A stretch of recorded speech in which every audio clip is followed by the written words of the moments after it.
If you grew up in a family that likes to can and preserve stuff from your garden, then you'll know that you probably have some family recipes that have been passed down for generations that now your recipes that you cook in the kitchen every week rely on.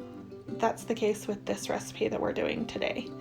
This is our grandma's and great-grandma's stewed tomato recipe that we do yearly as a family. We get together at my house and we get everything cleaned up and put everything together, and we let it cook and bottle it at my house, and that way we have them for our recipes for the next little bit.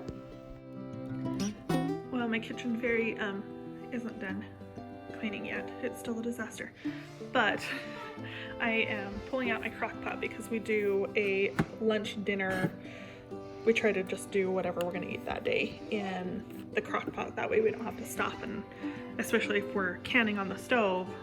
And even though we do the stewed tomatoes on my island in a turkey roaster, in 2 turkey roasters actually, it's such a big batch, then that way we don't have to stop what we're doing and fix dinner.